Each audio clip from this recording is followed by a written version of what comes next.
নির্বাহী আদেশে বিদ্যুৎ ও গ্যাসের দাম বাড়বে না। জানাবো অন্তর্বর্তী সরকারে আমাদের পূর্ণ সমর্থন রয়েছে, বলছেন আমির খসরু।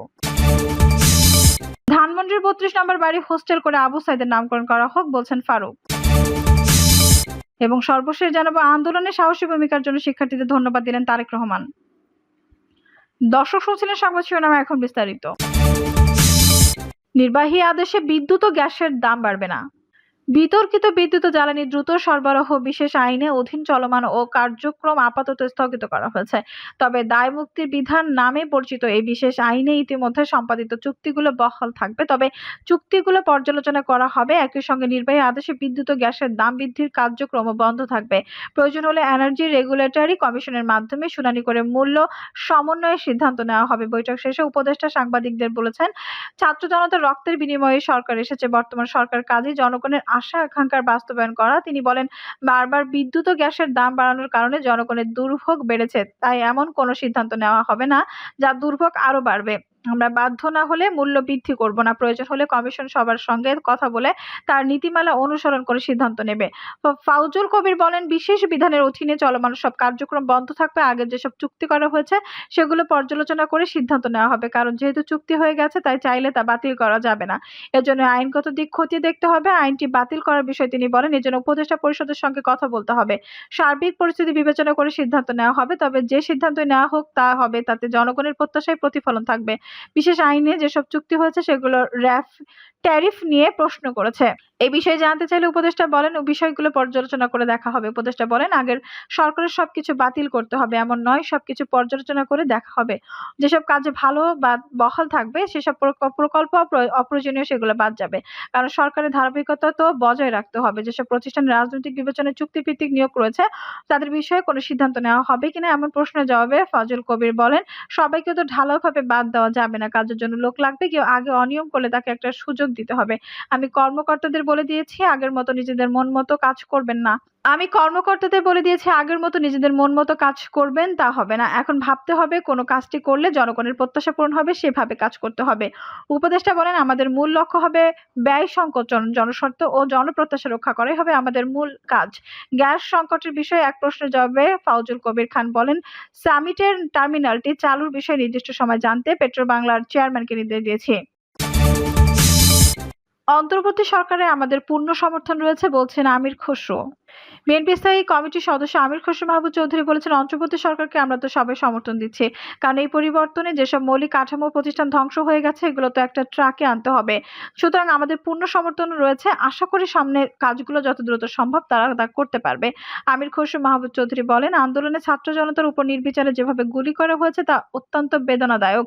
তারা যে এখনো বেঁচে আছে এটা আশ্চর্যের ব্যাপার। অনেকের অবস্থা এখনো জটিল, কঠিন সময় যাচ্ছে।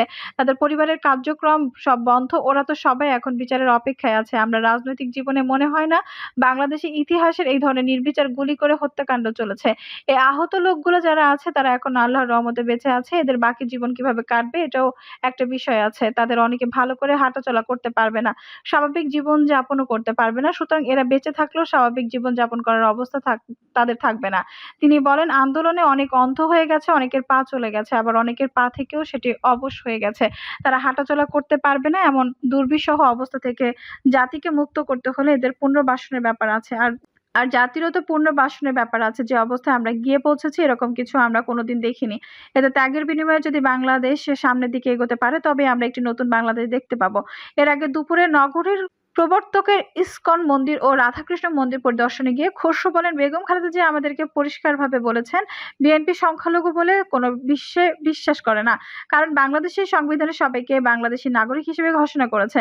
বাংলাদেশের সংবিধান প্রত্যেকটি নাগরিককে ধর্মীয়, সামাজিক, রাজনৈতিক সব ক্ষেত্রে সমান অধিকার দিয়েছে। বাংলাদেশের সীমান্তের মধ্যে যারা বসবাস করে তাদের সবাইকে সমানভাবে দেখতে হবে। এটা নিশ্চিত করা শুধু রাষ্ট্রীয় দায়িত্ব নয়, যারা রাজনীতি সমাজনীতি করে তাদের সবার। আমি এখান থেকে বলবো, চট্টগ্রামে যদি কোনো হিন্দু মন্দিরে আক্রমণ হয়, এটা দায় আমাদেরকে নিতে হবে। এই দায় কিন্তু এড়ানো যাবে না। আমরা জানা মতে চট্টগ্রাম মহানগরীতে কোনো মন্দিরে হামলা বা আক্রমণ হয়নি। আমি ঢাকা থেকে আমাদের নেতৃত্ববৃন্দের সঙ্গে যোগাযোগ রেখেছি। সবসময় মন্দিরের বিষয়ে আমি খোঁজখবর নিয়েছি। কমিটিও করা হয়েছে, তারা আমাকে ছবিও পাঠিয়েছে। আমি সেখানে থেকে মনিটরিং করেছি। তিনি বলেন, বাংলাদেশের নতুন প্রজন্ম ৬৫% মানুষ ২৫ বছরের নিচে। বর্তমানে এরা কিন্তু দুনিয়াদারিতে বুঝে এবং জানে। সবার হাতে, হাতে এখন একটা করে মোবাইল ফোন রয়েছে। সবাই সারা দুনিয়া দেখতেছে এখন। এর মধ্যে আমি এখানে বক্তব্য রাখছি। একই সময়ে দুনিয়াতে আরো ৫০ থেকে ১০০ টা বক্তব্য চলছে। আমার বক্তব্য ভালো না লাগলে ২ মিনিট পর সুইচ অফ করে আরেক দিকে চলে যাবে। মানুষকে আর বোকা বানানোর সময় নাই। সবকিছু বিশ্ব দেখেছে। ধানমন্ডির ৩২ নম্বর বাড়ি হোস্টেল করে আবু সাঈদের নামকরণ করা হোক, বলছেন ফারুক।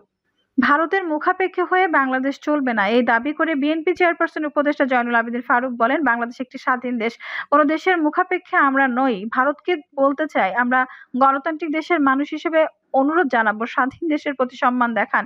বন্দি বিনিময় চুক্তির আওতায় শেখ হাসিনাকে ভারত থেকে দেশে ফিরিয়ে আনতে ভারতের সহযোগিতা চান ফারুক। তিনি বলেন, যেসব সংসদ সদস্য অনির্বাচিত, যারা হাজার কোটি টাকা লুট করে বাংলাদেশের বিদ্যুৎ খাতে দুর্নীতি করেছে, সড়ক জনপথে বিভাগে দুর্নীতি করেছে, যারা বিচার বিভাগে আইনের শাসন প্রতিষ্ঠা করার সুযোগ দেয়নি, সেসব অনির্বাচিত সংসদ সদস্যের কিছু আনাগোনা জনগণ দেখতে পাচ্ছে।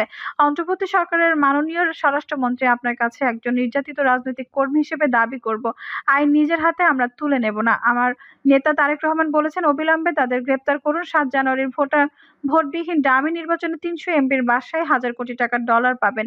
তল্লাশি করেন, তদন্ত শুরু করেন, সব বেরিয়ে পড়বে। আপনাকে সহযোগিতা করার জন্য আমরা প্রস্তুত। আওয়ামী লীগ সরকারের হাতে নির্মমভাবে নির্যাতিত হওয়ার কথা উল্লেখ করে জয়নুল আবেদীন ফারুক বলেন, জীবনের বিনিময়ে হলেও ১৬ বছর অত্যাচারের শিকার হয়েছি, আর অত্যাচারী হতে চাই না। একটি গণতান্ত্রিক দেশে, তারেক রহমানের ভাষায়, আমরা ভোট আমি দেব।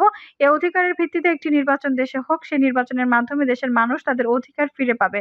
আর কাউকে রাস্তায় আসতে হবে না। ঢাকা সেনানিবাসে শহীদ মইনুর সড়কে খালেদা জিয়ার জন্য বরাদ্দকৃত বাড়িতে ভবন নির্মাণ করে শিক্ষার্থীদের নামে হোস্টেল নির্মাণের দাবি জানিয়ে সাবেক বিরোধী দলের প্রধান হুইপ বলেন, আমরা বলতে চাই, খালেদা জিয়াকে সরকার বাড়ি দিয়েছে ক্যান্টনমেন্ট, যেদিন আমাদেরকে ঢুকতে দেয়নি, ম্যাডামকে খালি হাতে সরকার বরাদ্দকৃত বাড়ি থেকে শেখ হাসিনা রাজনৈতিক প্রতিহিংসা বের করে দিয়েছিলেন। আজকে বাংলাদেশে এখন জনগণের অন্তর্বর্তী সরকারের কাছে জনতার দাবি, ধানমন্ডির ৩২ নম্বর বাড়িটি ১০ তলা ভবন তৈরি করে ঢাকা কলেজে হোস্টেল তৈরি করে আবু সাঈদের নামে নামকরণ করা হোক।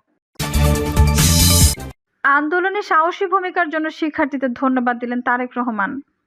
কোটা সংস্কার আন্দোলন এবং পরে সরকার পদত্যাগের এক দফা দাবিতে ছাত্র জনতা গণ অভ্যুত্থানের কারণে লম্বা সময় বন্ধ ছিল দেশের সব শিক্ষা প্রতিষ্ঠান। অবশেষে রোববার ১৮ আগস্ট শিক্ষা প্রতিষ্ঠান খুলেছে। আন্দোলনে অংশ নেওয়া শিক্ষার্থীরা সহপাঠীদের হারানোর বেদনার সঙ্গে করেই শ্রেণীকক্ষে ফিরেছেন। আন্দোলনে শিক্ষার্থীদের সাহসী ভূমিকার জন্য তাদের প্রতি কৃতজ্ঞতা প্রকাশ করেছেন বিএনপি ভারপ্রাপ্ত চেয়ারম্যান তারেক রহমান। শিক্ষার্থীরা তার জন্য বড় অনুপ্রেরণা হয়ে উঠেছে উল্লেখ করে তারেক রহমান যোগ করেন, আমি আপনাদের আবেগ এবং শক্তি দ্বারা অনুপ্রাণিত, যা একটি নতুন বাংলাদেশে গঠনে গুরুত্বপূর্ণ ভিত্তি হিসেবে কাজ করবে। আন্দোলনের পর শিক্ষার্থীদের ট্রাফিক ব্যবস্থাপনা এবং দেয়াল লিখনের প্রশংসা করেছেন বিএনপির ভারপ্রাপ্ত চেয়ারম্যান। ভবিষ্যতে বিএনপি সামাজিক, পরিবেশগত এবং কল্যাণগত কর্মকাণ্ডে দেশের তরুণদের সঙ্গে মিলেমিশে কাজ করবে বলে উল্লেখ করেন তিনি। চলুন সবাই মিলে সহিংস এবং প্রগতিশীল এক বাংলাদেশ গড়ার চেষ্টা করি, সেখানে রাজনৈতিক পরিচয়, ধর্ম এবং সম্পর্কের ঊর্ধ্বে উঠে সবাই সমান সুযোগ, মর্যাদা এবং বিচার পাবেন, যোগ করেন তারেক রহমান। দর্শক, এই ছিল এখনকার সর্বশেষ সংবাদ। নিউজটি ভালো লাগলে অবশ্যই একটা লাইক দিন, কমেন্টে আপনার মূল্যবান মতামত জানান। সবসময় আমাদের পাশে থাকতে সাবস্ক্রাইব করে বেল বাটনটি অন করে রাখুন। ধন্যবাদ।